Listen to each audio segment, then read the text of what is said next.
So I never had any faith in this show. I thought it was a silly idea, mainly because I didn't understand it. I saw Dune Prophecy and 10,000 years before our boy Paul. And you were like, "Wash." And I was like, cool. It's like, you're like, oh, it's a bunch of women. This is probably how they pitched it. A bunch of powerful women. And they were like, space witches. Money. So. Damn, so many lesbian space witches. I had no faith in the show. You were like, no, come on, it's fine. It'll be good. These people gave us The Penguin and House of the Dragon and two HBO. incredible movies. They know how to pick good projects to put on their screen, and Warner Bros. Owns the rights to Dune. So yes. So Denny has nothing to do with this? I'm pretty sure Denny has nothing to do with this, unlike, what's his face? Matt Reeves was an executive producer on The Penguin, so which is fine. Denny is a cinematic man. He's a busy boy. Who doesn't want to concern himself with television. I was very optimistic for this. People like to say Dune is like the Lord of the Rings of fantasy, but that is a bit unfair. Like, I mean, that's not a perfect one for one. I understand why people do it. Lord of the Rings basically has set a template for modern fantasy that we still feel today. Yep. Brandon Sanderson is playing in Tolkien's sandbox. Well, the intro to Peter Jackson's was so perfect that every movie tried to replicate that. Like this, Dune, you get a random intro. Dune Part 1 has an incredible like... It's no Lord of the Rings, but yes, it's still great. Everyone thinks they can get away with some titles and some voiceover now. I'm not as much of a sci-fi reader as I'm a fantasy, but I hope I don't offend any sci-fi readers where I say, like, Isaac Asimov's was the first, his Foundation, which has an adaptation on Apple. I'm getting around to it at some point. Where they've tried to Game of Thrones something that wasn't Game of Thrones. Shit. But that was the first example in sci-fi of a galactic empire, which Frank Herbert took inspiration from. So you got Foundation, Dune, and Hyperion. Okay. Dan Simmons' Hyperion. They are probably three of the biggest sci-fi things that have had their influences. Right now, I'm reading a series called Red Rising, which is very like Dune, great houses. It's like Game of Thrones, but it's just our solar system. Like the Lord of Mars fights the Lord of Mercury. It's fucking awesome. It's Roman Empire in space, basically. It's awesome, but it's very Dune inspired. And then there's another series called Sun Eater by Christopher Rocchio, which is very, very Dune, very like a lot of similar ideas, but still its own thing, but much more psychological, which is what Dune's like. But yeah, I've only read the first book. I own the second book and want to read it. But it's a normal series where there are 6 core books written by Frank Herbert, 2 trilogies. We've got the first trilogy there. And from what I understand, from when I spoke to my father-in-law, massive Dune head. He's read the main series multiple times. He watched the Denny, he watched both Dune films half a dozen times in the cinema. Loves fucking Dune. It's his main series. And I wish he was here because I'd just put him here instead of me. He's in Italy having a great time, not knowing Dune Prophecy sucks. But anyway, it is very normal for people who read Dune to tap out. Like someone will go, read the first book. If you're going to read the second book, read the third book because they both work together. Okay. So really read the trilogy. And then if you want, read Chapter House Dune, the 4th one, see how you feel, and then continue on. Is what you hear. Okay. It's a weird series where everyone's read the first Dune and then the rest of them are kind of this forgotten thing. Yeah. Like everybody knows the first story. There is then 20 plus other books, not written by Frank Herbert, but written by his son and Kevin J. Anderson, based on notes that our dad left. Is that where all the books about worms come from? Maybe. That's where this comes from. Okay, so this is an ancillary from the start. Yes, the lore is separate. Most fans will go, there's only 6 books.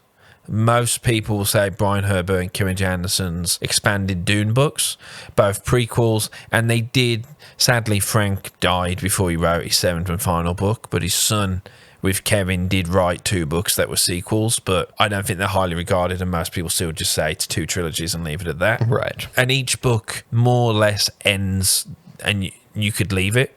Mainly, I think, because Frank almost every time when he finished was like, and that's the last one, and then would go and do another one. I guess someone came and dropped money off on his drive and said, just give us one more. Yeah. But they get weirder and weirder. Like, you might not know this, small spoilers. Eventually, a giant worm becomes emperor of the universe for 5,000 years. Shia-Hulud? The only giant worm I know is Shai Hulud. No, Paul's son, Leto, Atreides II, Yep. transforms into a giant human worm man and Okay. becomes an immortal god emperor who rules the universe for 5,000 years. Because he ate too much spice. Because he wants to put the earth on a golden path and needs to become the evil warlord, and it will take 5,000 years until the right people rise up against him to kill him, then send the universe at peace. He needs to be the bad guy to rise up the right good guys. I haven't read the book. That's just what I get. That's weirdly similar to this. They're already referencing the God Emperor Leo in the mate. Okay. But anyway, weird fucking series. No one really reads the Brian expanded stuff. The Dune wiki has very clear Star Wars legends like, you were on the Dune Prime universe. Would you like to go to the Dune expanded Brian universe? So does he contradict his dad then? He decanonized his dad's law book for his own in 1999. That seems like a money grab. Yes, it was. Yeah. There's a great interview online with Frank and his wife and an interviewer in Frank's home talking about everything Dune. And that interviewer was a author himself, and he wrote the Compendium Emporium History of Dune book with blessing from Frank. And Frank wrote the foreword, said, all approved, but I reserve rights to change if I feel like it. Yep. And that book was canon and was in print until 1999, where it was taken out of print and decanonized by Brian Herbert and can only now be found secondhand. Basically, it's because Brian was like, no, I want to tell the Butlerian Jihad trilogy story about against the War of the Machines. Yes. Which I'd never heard of. Which, coincidentally, turns out his dad's notes were Terminator. Yes. So this show starts out with the Terminator 2 intro. I the moment it began, I saw this Power Ranger Paul Lighting stuff. I was like, oh no. Well, I'd never seen or heard about the thinking machines. I enjoy the terminology. Thinking machines is fun. Like AI robots taking over the world or universe. Did not know about that at all. So when this starts off, I'm like, neither did Frank. But maybe I would rather watch that. That's wrote in 1960, and he has a great. Jeez. One of the most highlighted things in the book, if you go on Kindle, you can see like 10,000 people highlighted this passage. For Frank, it wasn't so much evil AI took over the world or the universe. It was people became so reliant on machines that they allowed those machines to like control them, like we do today. Yeah. We rely on them a lot. In the 60s. These thinking machines. Man didn't even have computers. So the fuck he was he took it talking as more about? as a philosophical, this is 10,000 years in the future, 20,000 years in the future. The human race without technology has had to sort of evolve and expand their minds, because it was all about that, which is what the Bene Gesserits are, which is what the Spacing Guild is, which is what the Mentats are, and the healing people. Which nothing in the cinematic universe has touched on, though. Not properly. Yeah. I think that'll be this show's undoing, is that the two movies go into very little and only tell you what you need to know. And this show is immediately like, so by the way, machines, AI. That's my thing. Denis Villeneuve, some book fans, coincidentally, I watched a review with the author of Sunita, Christopher Rocchio. Basically, to me, I'm simplifying his thing. He just seemed to be annoyed whenever something from the book wasn't in the film. Yep. My response is, there are people like that. If you want to read the book again, just stay in the cinema lobby and read it. Yeah. Don't go into the theatre. Yeah. It wouldn't have been one of the biggest films of all time if they did it. I watched the films, then kind of read the book, and then went back and watched the second film again, and they both complemented each other. There's things that the film does that I much prefer to the book, and there's things that the book does that the film doesn't do, that because I read the book and had that knowledge, I appreciate the film a lot more. Okay. One could say the audience maybe isn't reminded enough why spice is so important in the film. 100%. But Denis Villeneuve understood, like the Wachowskis understood with The Matrix, you can have all this weird shit in the outer bit, but if you give them a core character on a journey, the audience will go with you. Yeah. And you got Paul becoming Darth Vader across 2 films in that. Yeah. And it was awesome. It's incredible. Happened a bit quick, so we need the third movie to make him Darth Vader, but yes. Yes. Silence! I'm interested to see what he does with Messiah, because he set up things that make it seem like it's going to be more of a war film. Yeah, what you told me about Messiah sounds... The little differences. I think you're going to get more of a war film, but who knows? I trust Denis. He's the best. Fuck it. He is the best working big budget I love director. 2049. So, yeah. 2049 was when I was like, oh God, okay, this guy's incredible. Yeah. He somehow made Blade Runner better. He made me like Blade Runner more. Impossible, but you did it. Yeah. He has done a brilliant job with it. And clearly these people think he did a brilliant job. And this is it. This is where we're going to segue in. It's really incredible that HBO or Warner Brothers have released both their Empire Strikes Back and their Acolyte in the same year. Impressive. I thought that would make you laugh. But that's what Dune Part 2 is. Yeah. It is Empire Strikes Back level of brilliance. Yes. It makes the first film better. It's so fucking good. And then we now have this, which maybe Acolyte's a bit harsh. Maybe it's like the Obi-Wan show. Maybe it's okay. We haven't seen enough of it to be too angry at it yet, but also it's only 6 episodes compared to 8 or 10. So we've already seen a third of it. Yep. And so we've seen the first act. Effectively. I should be set up and I should... You're thinking about it in acts now and it's hurting more? Yeah, I'm thinking about it. It's like, why wasn't this just a film then? If you're just going to do 6 hours, just do a 3-hour film if you're going to do this. Yeah. Because there's definitely stuff we can cut out. Emily Watson as Lady Harkonnen. I forget the character names. I'm bad with character names, as is. You're a bit better I know her than name me. is Valia. Valia Harkonnen. Everyone else I've pretty much forgotten, except Valia's sister. Justin Hart, or whatever his name is. Desmond. Desmond Hart and Atreides. Kieran Atreides, I think it was. Kieran. Maybe? And the Emperor Carino, his wife, who was in a similar role in Witcher Season 1. That's where she's from. I was looking at her, I'm like, I know you, lady. Witcher Season 1, wearing a different crown in a different universe. Yep, but still being Annoyed at the person actually in charge. Should have been modern day Hightower. Oh, yeah. A middle-aged woman. She looks like a mum, yeah. With 5 kids or whatever. Yeah. Well, Anyway, she has 2 kids in this, and I'm like, that's yes. the one point. My wife, who we got 20 minutes in, and she looked at me and was like, "Can we bail? Can this just be a you thing?" Oh. And I was like, "Yeah, okay." Because she loved the Dune films, particularly Part 2. Thought it was so original and cool. She tapped out after 20 minutes. Was like, "This is really fucking boring." I said, "This is pretty fucking boring." Yes, this is the hardest show to not pick up your phone during. I can watch dull shit. I get entertained by it a lot. And I was really excited for this series. I thought it was going to slap. Even when I saw the reviews were a little bit middling, it exists in the same world as Denis Villeneuve. It's his version of Dune. Well, yeah. It's his visual style. Aesthetically, there's a few yeah. things I'm liking different. Like in episode 2, the Navigator's tube that they use to star travel. Yep. It's a bit more mechanical and blocky than the version we see 10,000 later. Some little things that some guy on a computer thought about once, but like... I know that they hate AI and computers, but why does the technology not change for 10,000 years? Well, they change. They as people change. Do they? They look the same. They wear the same clothes. The Sisterhood changes. This is why Frank never did this. Yeah. This is why Frank stayed in his... timeline within 20,000 years. Or Yeah, to go 10,000 years back. So now they are equally... We are 10,000 years away from them, and they're 10,000 years away from Paul. And yeah, you get those questions. Anyway, I don't want to be like, oh, this is just trying to fill a Game of Thrones hole, but it kind of is. But that being said, you don't get it from the first film. But the first book has a lot of political stuff that the other film has slipped away. Right. The Harkonnens are constantly trying to, like, the phrase like plots within plots, games within games. Plotting and political maneuvering is a thing of Dune. Yep. So it's okay to show that in a show. It's not going, oh, just trying to be Game of Thrones. But this felt like Game of Thrones after 2 seasons. Yes, but not deep enough because I don't know anyone. And also there's not really anyone to know because we still only have 2 main houses plus the Bene Gesserit.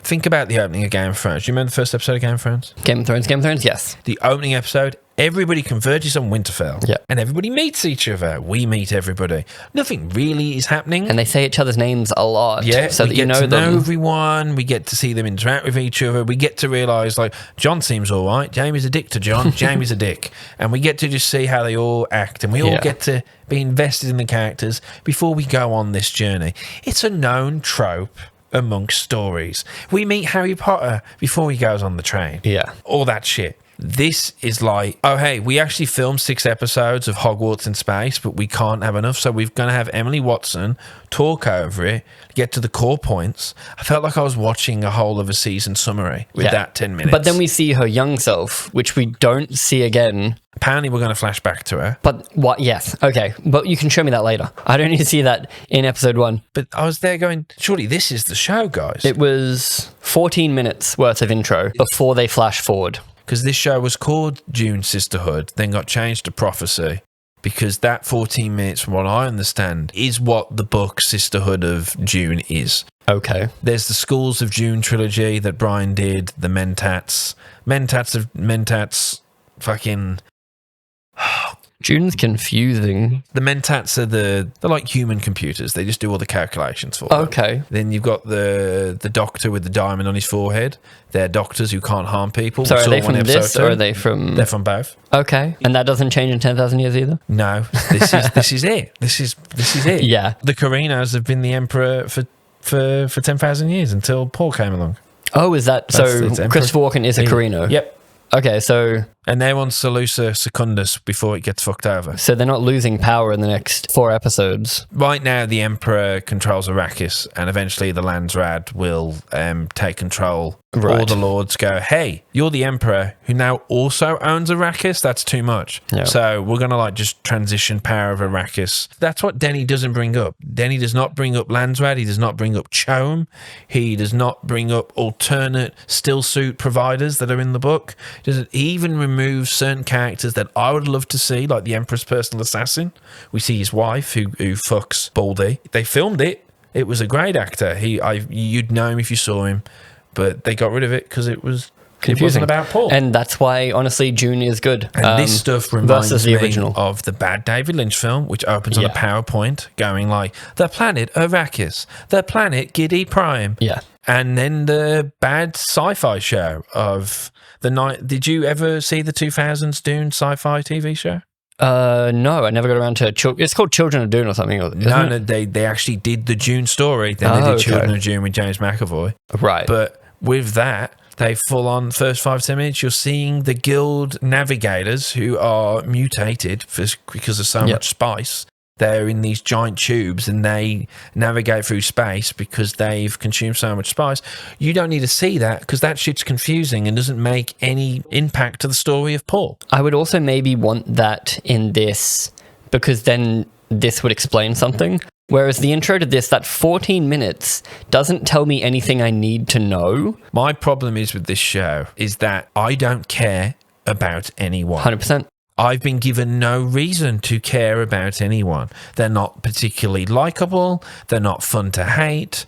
Well, there's no charismatic actors apart, because even Mark Strong's not really doing anything charismatic. Even the Aussie guy. The only people I can kind of bring myself to care about is the young Bene Gesserit, 4 girls. Its own TV series in itself, yeah. And then the youngest one was the most likable. She had the most arc, but that was so that they could kill her in episode 2. Or she'll come back or something. I guess, but she's very dead. That was the one scene I did like, actually. Yeah, I did like that. So, creepy little... There's nice ideas, but it's just when I was watching these 2 episodes, I'm like, it just started doing plot stuff. Yeah. Shout out to Quinn's Ideas for breaking this down. If anyone is watching this and are unsure what's going on, Quinn's Idea, he's like the number. For me, he's breaking it all down. I should probably watch him. He's broke down through. He's summarizing and he's explaining every reference that's made, and they are. To a Super Dune fan like him, it must just be thrilling to hear. Does he like it, or does he not? He said he liked episode 2 more than 1, but he's someone who has all prior knowledge. Yeah. So he can fill in gaps. Yeah. He knows what they're changing. Well, you can't not have prior knowledge for this show. This is the problem. Like even with Penguin, which is straight out of the Matt Reeves universe. You don't need to watch it. Yeah, you don't have to. Whereas with this, if you haven't seen Dune 1 and Dune 2, you'll have negative clue what the fuck's going on. You have no frame of reference for anything. I've seen the original. As in, I've seen the Lynch and I've seen 2 of Denny's. Because this explains nothing about spice. They're constantly taking a drug powder on their hand and snorting it that isn't that spice. Because it's a different color. So I would assume it's not spice. And no one has the eyes. But then one character in this does have the eyes. But then it's revealed that she actually is part of the Bene Gesserit. Because Bene Gesserits are involved in all things. That they're controlling everything. Yeah. Let's try to do plot. Oh. So it's thin. The first 14 minutes, we are basically told, hey, here's when the Bene Gesserits went from being truth-sayers, who were just advisors to leaders, to now being full-on. We're not bringing forth the Kwisatz Haderach. Like, that's probably what this show's going to be about. That's just a word. The Kwisatz Haderach is what they think Paul is. The Jesus, the... Lisan al-Gaib. Yes. Yes. But in another language. Yeah, but Paul, the twist is Paul isn't that. He's an evil guy, maybe. But this show is going to be about bringing that forward. Right now, they're just also So that's 10,000 years in the future. Yeah, well, that's how they're mixing the bloodlines. Insanity. But right now, the whole thing is we need to control everything because of this opening on a prophecy is mad. Well, that's what they explain. So in the intro, they explain that they have a genetic bank of everyone ever born and will be. Is it a physical space or is it just that fucking iPhone? I think they go into a void and it's magic in there. I'll have to show so many clips of this fucking thing. I'm so sorry if you've liked it and you're just going to go, these idiots. If you like it, great. That's great. Maybe we'll like it by the end. But so they go into this room and they have the genome of everyone ever made or ever will be made, I think. And they're using that to make a recipe to make the magic person because they're like, oh, I need... Don't say magic to Dune fans, but I get what you mean. It's two parts of this guy, one part this house. Smush it in a bowl, you have a god, maybe. Yeah. But they haven't even got to that point yet. They're just like, we need to be in charge. We need a sister on the throne. I don't know how they do that, how they know that. All I know is that they told me that they have that. The mother, the original mother. The one in makeup. The one who died, yeah. That annoyed me. Okay, so basically in her one death scene, that's the only time we see her old, she has old person prosthetics on that looks horrendous. So they can flashback. Yeah. For the one Remember 3 they bring seconds, her back. maybe. Hire different actors. They're literally doing that with Valia and the other chick, a 30-year time gap. Our brains can understand that this actress is playing this actress, but basically they remove her makeup just for that one scene. It's just and wild because we get introduced to all these characters and they're fucking friends. Yep. And then 14 minutes later, it's the whole Sisterhood. It's like House of Dragon took 5 episodes to do that, and I was thinking, what is going on? Like, why are we doing this? Like, why are you not giving? I thought the first episode would just be Valia Harkonnen and her sister entering into the Harkonnen family. That's fucking dirty fucks. Well, that's her intro. She says, "Oh, we're not very well liked. Never mentioned again." Post the Great Machine War, not the because they Bulgarian sided jihad. with the machines, or no, they're cowards or something. Oh, they ran away. Yeah. Type of shit. But again, I'm just being told. Doesn't matter. And it's never brought up again, which is insane. Here it is. Those books are really fucking chatty, dialogue heavy. And Denny went on said, "It's cinema. I don't want much dialogue. Show sand. I want to get it through to it. I'm not doing a book. I'm doing a movie." And while that annoyed people because it's so thick with, and yeah, sure, you don't get that thick level of philosophy, but instead you get it in a visual medium. Yeah. This is, in terms of essence and tone, so much more like a Dune book, a bad Dune book of just everyone talking, saying words. You're here going, God, do we have an appendices? Like, because you want to know what every word means. Yeah. You have no frame of reference for anything. They have to know most people coming to this have watched the 2 Dune films. That's why visually it's similar. It, yeah. So that's the minor barrier to entry. Well, this has no draw without the Dune word in it. Instead of it just being a House of Dragon, how the dragons went away, why isn't this show just the book that there is? The origins of the Sisterhood. And that could have been. But then for me, because I was re-watching Dune, and the way he makes the sisters these weird, even when they come down, you might not remember that when the sister comes down to view Paul, she's there in the black outfit. They come out of a spaceship. You get the ET shot of the lights for the trees. You don't even know what the spaceship looks like. It's weird. It's mysterious. You're hearing the whispers. He wanted them to be weird and mysterious. They're witches. And then in this, on Wallach 9, you see what their school is. They've got a library. We're seeing their lessons. We see their training. It kills all kind of mystery for them. We also see training in the Acolyte like this. Yeah. Oh, I'm bouncing around with it because it's so hard for me to even find a pinpoint. That's what I'm here for, baby. So basically, Valia Harkonnen runs to the bedside of the then Mother Superior. And she says, "You're the only one I can trust." We don't know why. She's vibing with this kid for some reason that's pretty brand new. And then she dies. And then the evil other sister wants to go destroy the genetic matrix. Not evil, just another person. Another chick that disagrees. We shouldn't be in control. We should just guide. Zealots among us would view this breeding as heresy.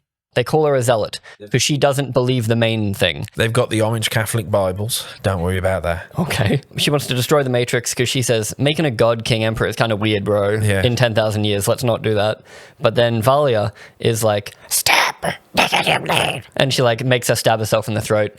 And everyone's okay with that, as far as I can tell. A bunch of people see it happen. She committed suicide. How yeah, weird. she's like, oh, I didn't go near that. I never touched it. I guess I'll be in charge now. And yes, she's super new to the sect, but is But now in then charge. it's been years. It's been apparently at that point it's been years. But anyway, But then we flash forward 30 years, and she is definitely in charge now, the soon-to-be Empress is coming to learn to be a Bene Gesserit. which is maybe the main character. Sounds like for a little bit. Sounds there. like a cool idea. For a but little bit. we're not doing that. Okay. They tease me with interesting anchor points for me to focus on, and like I know I'm the guy who shat on the fact that we were focused too much on Alicent and Rhaenyra.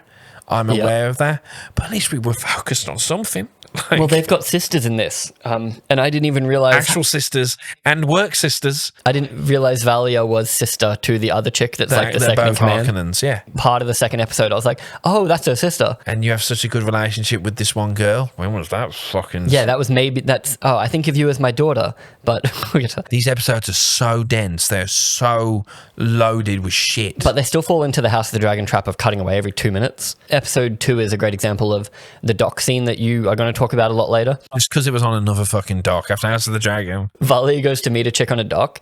They say about 20 words to each other, and then they cut to a completely different planet. And then someone is doing their worst impression of Hans Zimmer both episodes. Can I get no score just for one scene? Yeah. Can I have no score? Well, that's what Dune was good at. It's just like, they're like, oh, silence for a bit. yeah, like, you know, and then when the ha ha hey ha yeah, ah, that's great. But Yep. in this, it's just like wom, wom, wom, wom. Space sounds, innit? I'm like, Jesus fucking Christ. I see, I'm just bitching about shit that sticks out of me, and I'm annoyed I haven't saw enough of this, so I'm sorry if you've... But really, did someone go, you know what we need in a sci-fi show?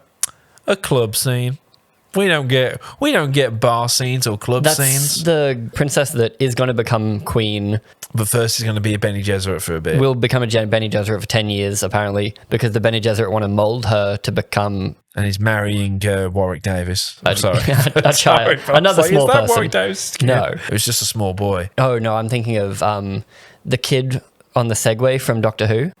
So they go to a club at some point because she's premarital. A low roof club. I bring up the low roof because it makes it look shit. The moment you bring in a low roof, I'm like, ugh. But it turns it into a sci-fi show, as in like SYFY. Yeah, immediately. Like A Teen CW Wolf. show. It turns it into... Isn't that fascinating? It immediately reminds me of like Arrow in the fucking Arrow Den. I was going to say Firefly, but in a bad way. Firefly in a bad way. That's exactly it. It's Firefly It's in a bad way. dingy. It's Firefly had zero budget. If somebody leans against the wall, it's all going to fall down. It's going to shake. But Yeah. it's weird because then you cut to like some sets, like the Sisterhood set. Most of the sets are Brilliant. gorgeous. And it's shot pretty well. Sometimes you're like, oh, did Denny step in? Yeah. But then other times you're like, did the runner step in? Like, you know, like, The lighting is pretty much always good except for the club scene. And maybe that was the point. it looks so shit in the club. And then just like, und.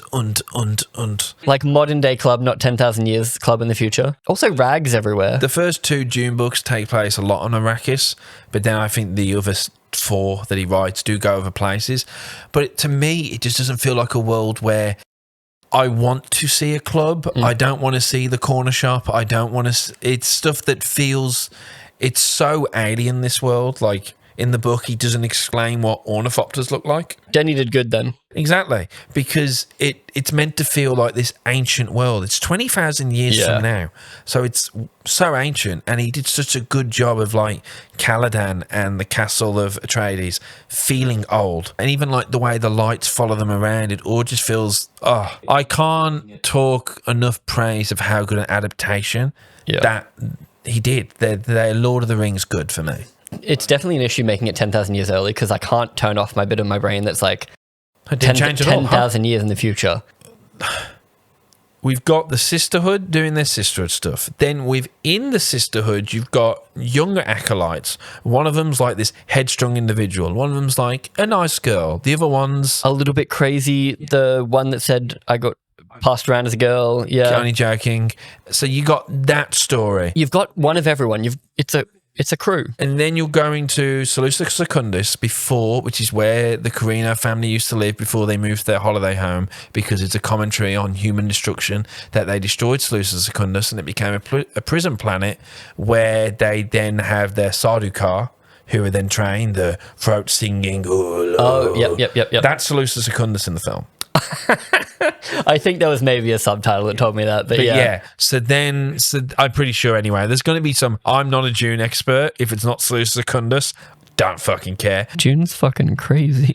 Dune is so fucking sick, and it's really hard to adapt. Yep. There is so much shit in it. I'm just breaking it down. You've got the Emperor of the universe. He's like, I feel a bit weird marrying my daughter off to a 10-year-old because her dad's got a fleet of ships, so I can still hold Arrakis. He's also not a good emperor. You've got the sister who's keen to go be a Bene Gesserit, has to marry a boy. He's fucking her sword master / Kieran Atreides guy. That's a name I know. Yeah, that's a name I know. Like, Jesus. Anyway, then her brother, who looks more like a descendant of Oscar Isaac and Timothy Chalamet, who isn't an Atreides, he's there, and he's in episode 2 fucking the big sister of the boy, because she's spying for the dad. They were giving fuck me eyes at the funeral. Well, she does explain it that she doesn't give a shit about her brother because she never met him, she met him twice, okay. And family bond. But also, she was being a spy, so saying I don't care about my brother means that he's more likely to divulge information. Yeah, true. But and then that was the most gratuitous sex scene I've seen in a while. It's always on that bit where my wife walks in. It's always not those gratuitous scenes. in a sexy way. It was not a sexy scene. It just went on for ages. Went on for ages. Because the way they use it in Game of Thrones is it's meant to be gratuitous, or it's meant to be everyone's horny, they're doing this for a reason. But this was just two people alone in a tree, and they're like, we're going to show you a lot of this for about a minute and a half. Still going. It's then revealed to us that Kieran Atreides, who's a Scouser, and I'm going to do it. I can't believe that guy is just a fucking Scouse. I didn't think it was that strong. A Scouse in space. I didn't think it was that strong. That's what took me out. It's like, you fucking what? Sorry, this show has made me go insane.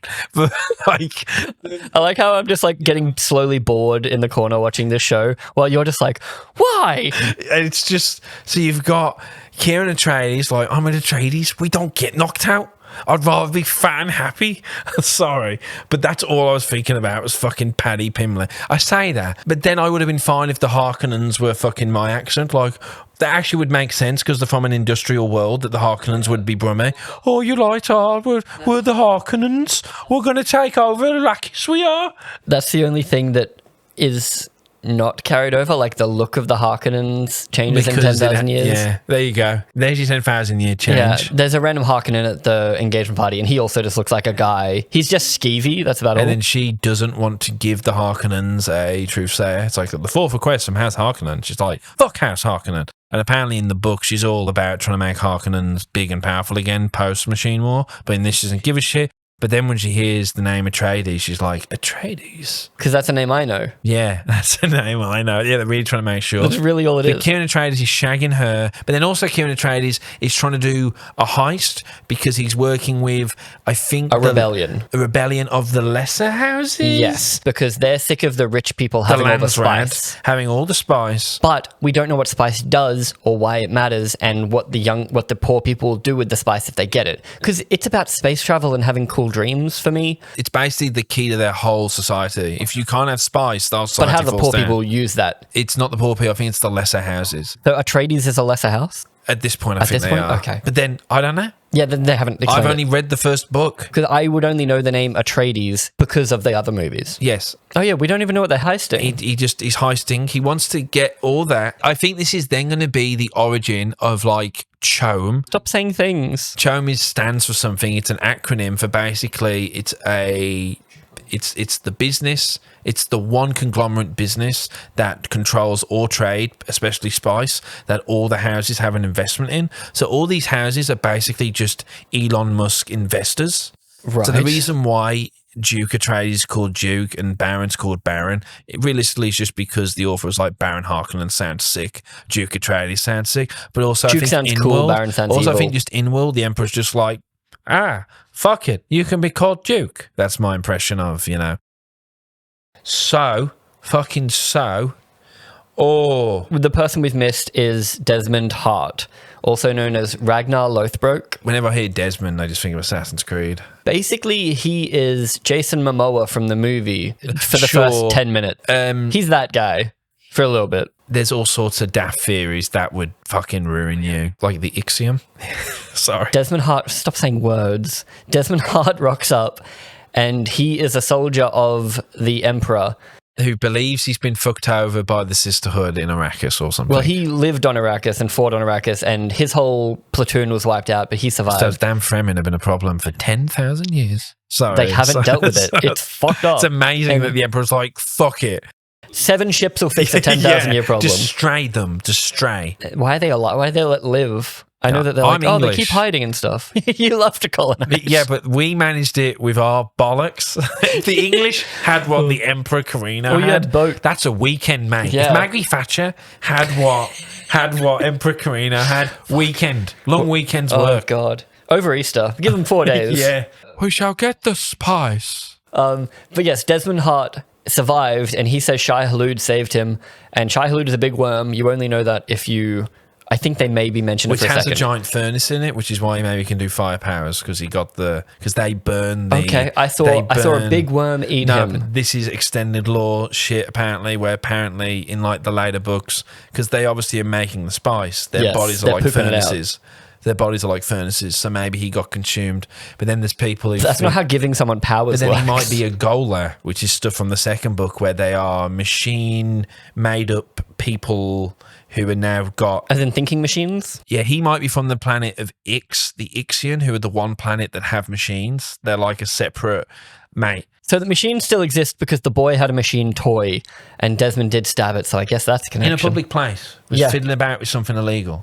He He's the centre of attention. He was like in his pocket. They needed to remind us that the machines existed because we hadn't seen it for 2 episodes. and like his dad, it seems his dad was relaxed. His dad doesn't was give a like, fuck, it's just yeah. a lizard. He's like, he doesn't think anyone else should care. It's weird because like every character is pretty well defined. The heartthrob brother, the princess sister that also wants to be an assassin, All the pieces are the in kind of place. useless emperor, the wanting to be strong queen, douchebag boy that dies. All of, like we said, the Sisterhood crew, everyone is super well defined. So it's really weird that I don't give a single shit about any of them, except the young girl that they then killed. But Desmond. So Desmond has magical melty powers that work across the universe. So he melts. Maybe there's a second person who burned her or something. But she burnt on the place. Well, she was in Wallach 9, Yeah, so maybe she- there's a she second burnt in the person. sept. Maybe there's someone within the Sisterhood doing this. Maybe it's the big horrible one. My problem so far has been whenever I'm watching videos or watching fucking Reddit posts, it's all just theory crafting, talking about it, and I can't find anyone just going, hey, does anyone actually care about anyone here so far? I'm going to have to look at the Reddit because when you said that there's a lot of theory crafting, I'm like, about fucking what? I get that there's all law. stuff based on extended law information. That's them just making it up That's then. the problem. Yeah. Like, if you're coming into this, in theory, not even watching the films, like, it's 10,000 years before Dune. Yeah. So someone might go, oh, I'll just watch this then. I clearly don't need to know. You could watch House of the Dragon without knowing Game of Thrones. Yep, and you could also watch House of the Dragon Season 2 and be pretty much okay. It's Yeah. slow enough, they mention enough stuff. You could maybe start halfway through Season 1. The previously on, at the beginning of Season 2, is more detailed heavy than the beginning of this. Yeah. Than this previously on a show that didn't exist. Desmond melts the boy because the Emperor kind of alludes to not wanting to sell his daughter to Yeah. this family. And then he also melts their truthsayer because he thinks that the truthsayers and the Bene Gesserit are evil. Yeah, that really subtle hand language that Denny had where they just said 1 or 2 words and now in this they're having fucking paragraph conversations. You should get rid of the boy. I don't know how that means I can lock in, but whatever. I'm okay with that because it's like, it's visual for one, which I love. Yeah, I get. But it's also like, I'm being pricky there. you're just mad at the show. People train themselves to like do certain things, to like Open up focus a something. certain way, to go into their mind palace. Like start. Okay. He melts people. He melts the dad of the boy at the end of the second Because episode. it shows that the Emperor's now siding with them and not with Well, he the gets a Bene superpowered Gesserit. assassin. That's cool as shit. Yeah, he's like, fuck the Bene Gesserit. The last 5 minutes of episode 1 and 2 are kind of enough to carry me through to the next episode, but only because I semi-binged them because they were both out. Week to week, this is going to be rough. It's 6 episodes. They're all an hour. It's like I was saying to you off camera, it's like coming in the Game of Thrones in season 3. Like, if someone started watching Game of Thrones in season 3, I still think they'd have an easier time. They but would- they yes. would be very confused. And they'd be like, well, what's going on? Who's this? What they do? Yeah. What's that name they just mentioned? What's King's Landing? What's Winterfell? So this feels like that. Game of Thrones doesn't need to show you where you are. It doesn't give you a title card. In the first episode, they do Winterfell, they do King's Landing. Yeah, and everywhere that's else, they don't have to. Whereas in this, every single time, and we change every 3 minutes. And just you're changing from almost different genres. And I'm annoyed because I don't know anyone. Harkonnen chick should be a main character. Desmond feels like a main. In Game of Thrones, your Jon Snows, your Tyrions, your Daenerys, they feel just a little bit more important than the other ones. So with this, I'm not going, well, Emperor Carina's the main guy. I think young Valia might feel main charactery. When we get our flashback, we'll be like, oh, yep, this is the main character. But then I don't know why they didn't do this. Why didn't they do 2 or 3 episodes with... Or just do a 6-episode miniseries of how the Sisterhood went from being truthsayers to the beginning of the Bene Gesserit. Well, that's more interesting than what we've got.